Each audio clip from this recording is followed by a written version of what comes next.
Hi, welcome back to Movie Review Mom. Today, the movie I'm reviewing is Rocketman. The movie is rated R. It's 2 hours and 1 minute, and the grade I gave it is an A. Woo! I've seen some really crummy movies lately, so I was happy to be able to see a movie that I thought deserved an A. In a quick nutshell, my name is Elton Hercules John. Obviously, this movie is about Elton John. It's actually a musical biopic, and it's skillfully guided by actor turned director Dexter Fletcher, who also worked on Bohemian Rhapsody, which was a biopic of Freddie Mercury and Queen, and it won all kinds of awards, and I loved that movie as well. This movie is a little bit different. First of all, it's filmed perfectly to coincide with Elton John's 4-year retirement tour. And just saying that kind of makes me laugh out loud. I mean, who takes 4 years to retire? But there we have it. Some people thought this felt like a commercial for his tour. Whatever. I've always been a fan, and I was just happy to see it. And I'm not all upset or offended that it's coinciding with his tour, whatever. But first of all, it's important to recognize that this is not a movie in chronological order, just in case you're thinking that this is a factual retelling of sorts, kind of like Bohemian Rhapsody, telling the story. Rocketman has been described by many as more of a fantasy rather than truth, and more of a painting rather than a mirror. And I actually really like that description. The presentation style of the story I thought was perfect to honor the creativity of the genius that is Elton John. I didn't mind all the fantastical elements. And in fact, that's what I really liked about it. That, like the floating scene when Elton John and the audience start floating. Of course, that didn't happen, but that was just sort of magical. And I think that Elton John wanted to create that magic in his concerts.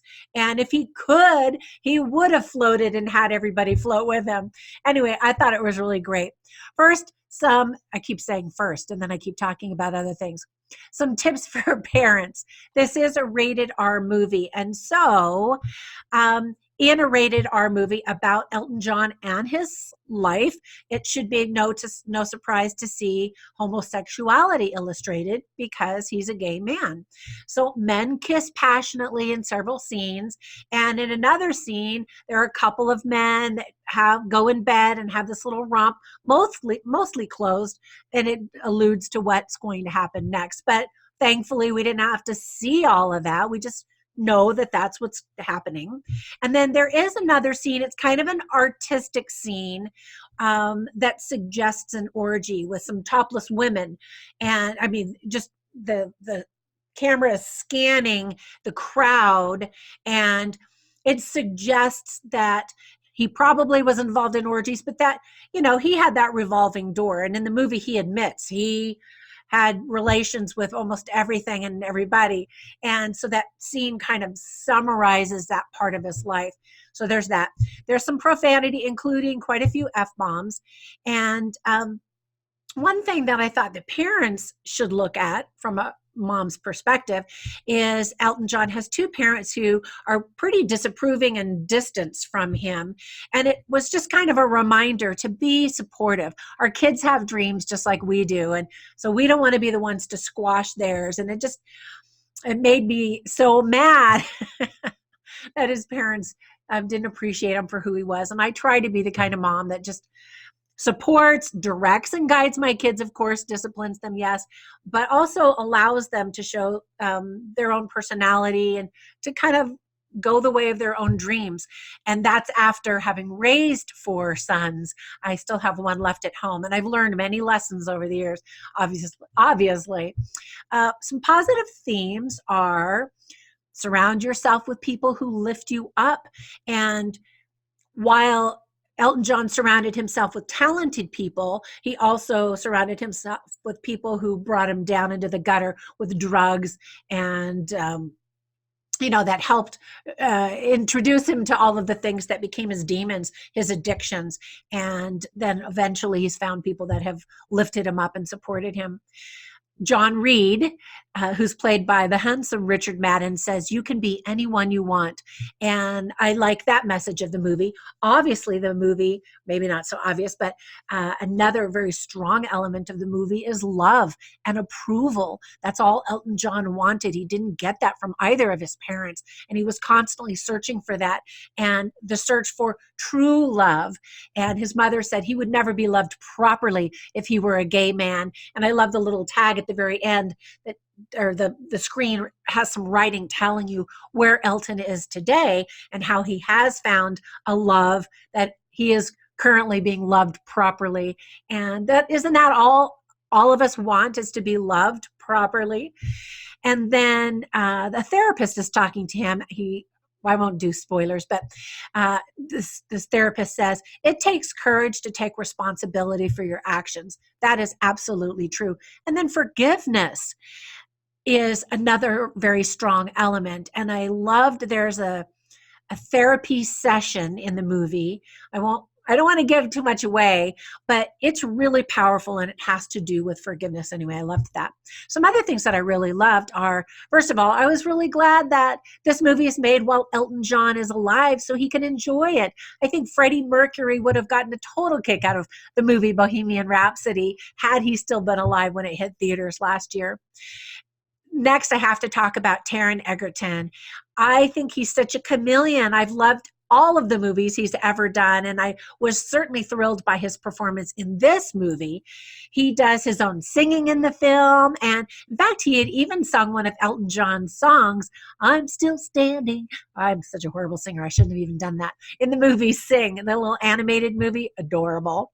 He also sang in Eddie the Eagle, which I hadn't really thought about that until I was reading some material about this movie. And then I was like, oh yeah. I mean, not certainly like in this movie, but he did such a great job. And according to IMDb, Elton John told him, "Don't try to copy me so much. Try to make this movie your own." And he really did. I was really impressed, not only with his acting, but his singing and tying it all together and creating this character that was Elton John. There's already Oscar buzz surrounding his performance, especially because Rami Malek recently won an Oscar, that coveted trophy for Best Actor, in a similar role in Bohemian Rhapsody. So I hope at least he gets nominated because he did a great job.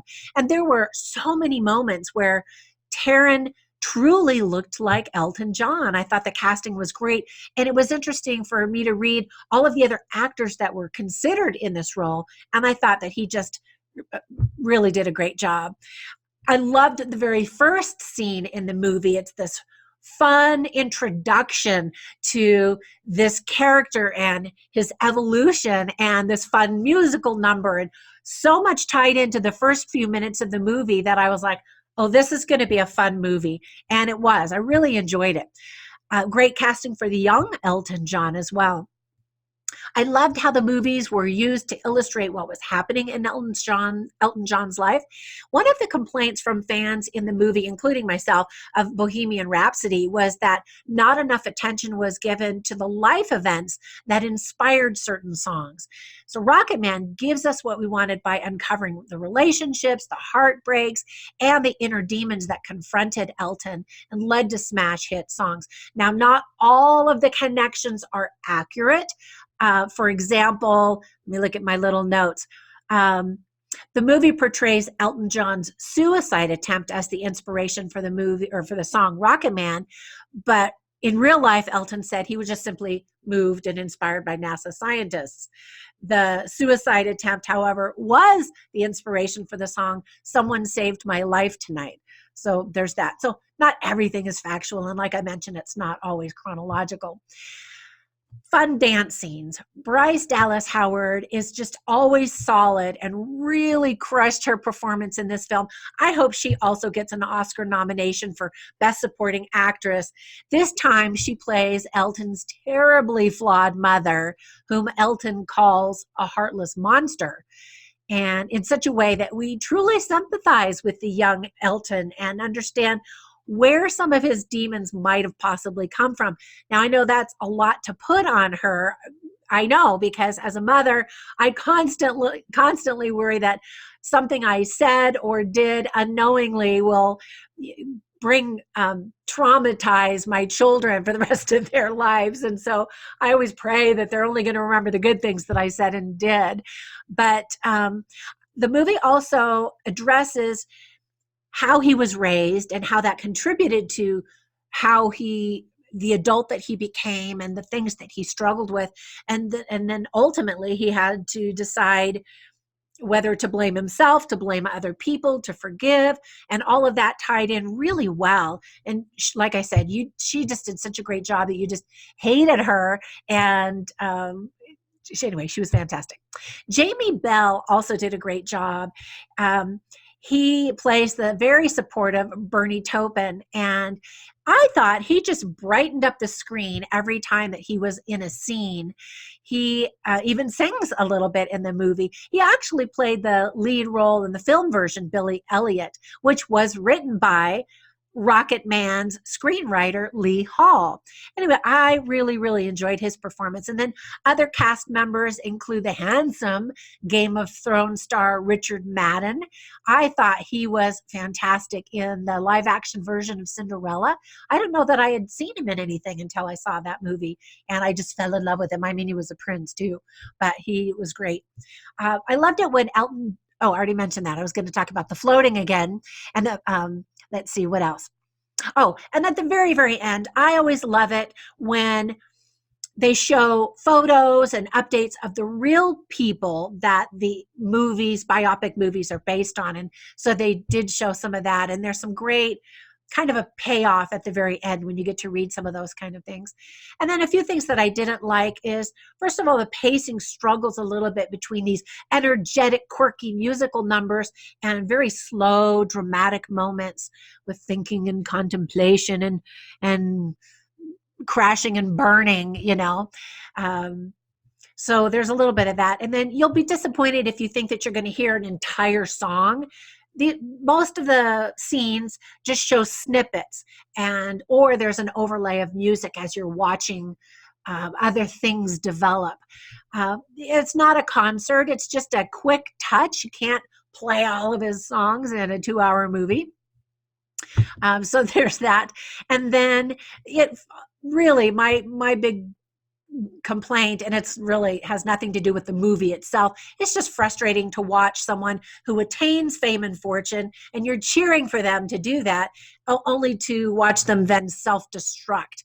And I just keep thinking, can't you just appreciate where you are? And, same thing with Bohemian Rhapsody. You want them to be successful, and then Freddie Mercury kind of crashes and burns as well. But again, that's not a reflection of the movie, the content, but not the movie itself. I thought it was very well done. Be sure, I forgot my little subscribe. Here it is. My little subscribe pillow. I just think this pillow is cute, so I always show it. Anyway, visit my website, moviereviewmom.com, where you can read more of my review. I always try to put in funny lines, interesting lines, things that inspired me, other movies that if you like this one that I think you'll also like, that kind of thing. And I also have contests and other goofy stuff going on that website. And tell all your friends, leave a comment, and thank you so much for your support. Bye for now.